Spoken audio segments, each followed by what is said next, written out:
আমাদের দেশেও কিন্তু হাইব্রিড বীজের ব্যবহার শুরু হয়েছে এবং আমরা বারবার বলছি উৎপাদন বেড়ে গেছে, কিন্তু এর দীর্ঘমেয়াদী প্রতিক্রিয়া কি আপনার কি?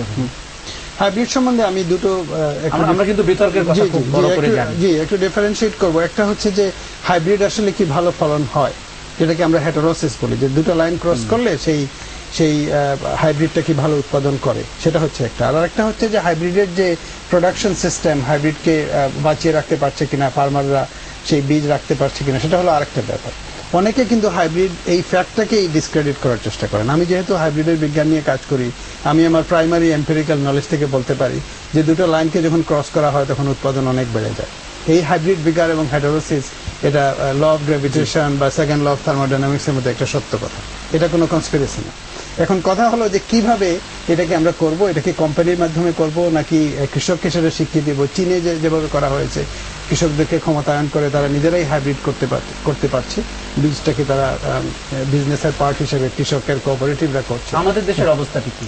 আমাদের দেশে এটা নতুন একটা জিনিস, এটা আদৌ করা উচিত কিনা, এটা একটা ভয়ঙ্কর জিনিস কিনা, এটা বিষ কিনা, এগুলো নিয়ে এখন কথাবার্তা চলছে। যে বিতর্কটি চলে আসছে সেটা হচ্ছে এই বীজগুলো টার্মিনেটর সিড, যেটি এক ফসলি এবং যেটি হয়তো বলে থাকে যে এই বীজ রাখা যায় না, বীজতলা তৈরি করা যায় না, ফলে কোনো না কোনো ব্যবসায়িক মহলের হাতে কৃষি বন্দী হয়ে যাচ্ছে। এটা এই মুহূর্তে আমি বলবো টেকনোলজির একটা লিমিটেশন আছে। যেমন কর্নের কথা যদি আপনি ধরেন, হাইব্রিড মেইজের কথা, সেখানে কিন্তু অনেকে যেটাকে F2 হাইব্রিডটা করেও হাইব্রিড থেকে যে বীজ পায় সেটাও করতে পারে, যেটাকে F2 বলে, সেটা ইনব্রেড থেকে অনেক বেটার।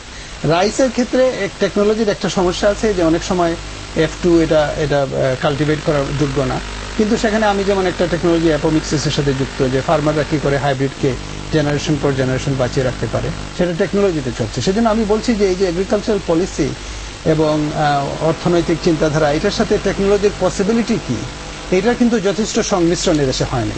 যখন আলোচনা হয়, যে বন্টনের কথা আসে বা ইকোনমিক্সের সূত্র ধরে যে সমস্ত আলোচনা হয়, সেখানে টেকনোলজিকে দূরে সরিয়ে রাখা হয়। এটা আমার মতে একটা ভুল ধারণা। কারণ আমরা ওই শুধুমাত্র ড্যামেজ কন্ট্রোল করবো না, আমরা মানুষকে খাইয়ে পরে বাঁচিয়ে রাখবো এই চিন্তা না করে, প্রযুক্তিকে কেন্দ্র করে আমাদের গ্রামকে অনেক দূরে এগিয়ে নিয়ে যাওয়ার একটা স্বপ্ন আমাদের দেখেন।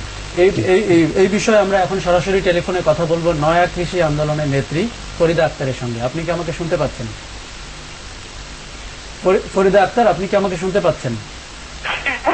একটু শুনতে পাচ্ছি। আমি জোরে বলার চেষ্টা করছি যাতে একটু, জি আমি জোরে বলছি যাতে একটু স্পষ্ট হয়। আমরা কথা বলছিলাম হাইব্রিড বীজ নিয়ে এবং কৃষিতে প্রযুক্তির ব্যবহার নিয়ে। আমরা জানি যে আপনারা এই দুটিরই বিরোধিতা করে থাকেন, কেন আমাদেরকে একটু জানাবেন?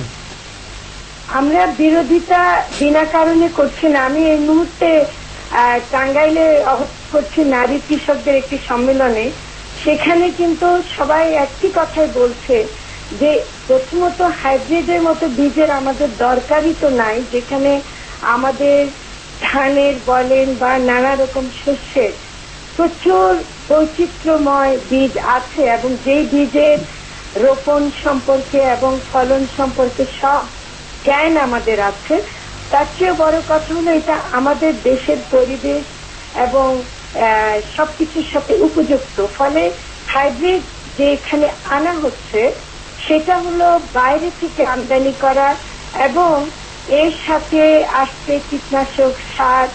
সবচেয়ে আরো যেটা ক্ষতিকর সেটা হলো যে কৃষকের হাতে বীজ রাখা যাচ্ছে না, অর্থাৎ আমরা বাইরের উপর নির্ভরশীল হয়ে পড়ছি। প্রতিবার আমাকে ফসল ফলাতে হলে বাজার থেকে কিনতে হচ্ছে, যেখানে কৃষক নিজের ঘরে রাখতে পারত। এটা বিশেষ করে নারীদের বেশি বড় আপত্তি যে তারা যে বীজ ঘরে রাখতে পারে সে বীজ বাজার থেকে কিনতে বাধ্য হবে কেন। তবে একটি যুক্তি এখানে চলে আসে যে এই বীজ উচ্চ ফলনশীল, আমাদের মতো দেশে যেখানে জনসংখ্যা খুব দ্রুত বাড়ছে শুনতে পাচ্ছি না। একটি বিতর্ক এখানে বলা হয়ে থাকে যে এই বীজগুলো উচ্চ ফলনশীল এবং আমাদের মতো দেশে যেখানে জনসংখ্যা দ্রুত বাড়ছে সেখানে এই বীজ ব্যবহার করা উচিত কি উচিত না, আপনার কি মনে হয়?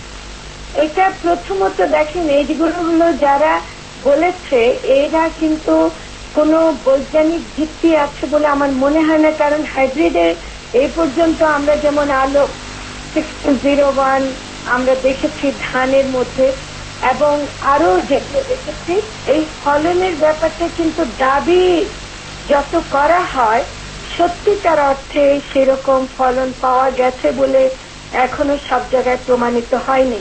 কিন্তু যেটা গোপন করা হয় সেটা হলো যে ফলন পেতে গিয়ে আমার এর পিছনে খরচ যে অনেক বেশি, সে খরচটা গোপন করা হয়।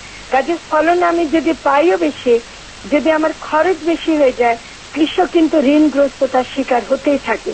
ফলে এই বেশি ফলনে আমার কোনো লাভ হচ্ছে না। আর জনসংখ্যার কথা বলছেন, উচ্চ ফলনশীল আনার সময় তো একই কথা বলা হয়েছিল। তাহলে উচ্চ ফলনশীল এনে যদি আপনি জনসংখ্যাকে, মানুষকে যদি খাওয়াতে না পারেন, আবারও আরেকটা প্রযুক্তি এনে এবং উচ্চ ফলনশীল আনার পর আমরা জমি নষ্ট করেছি, পানি নষ্ট করেছি, বীজ হারিয়েছি, আবার এমন বীজ আনবো যেটা কৃষক রাখতে পারবে না, এই ক্ষতিটার আমাদের কেন আমরা মেনে নেব? জনসংখ্যার এই যুক্তিটা একবারে ভুয়া যুক্তি। ফরিদা আক্তার, আপনাকে অনেক ধন্যবাদ আমাদের সঙ্গে সরাসরি টেলিফোনে যোগ দেওয়ার জন্য। দর্শক, এই সঙ্গে একটি বিরতিতে যাচ্ছি। 21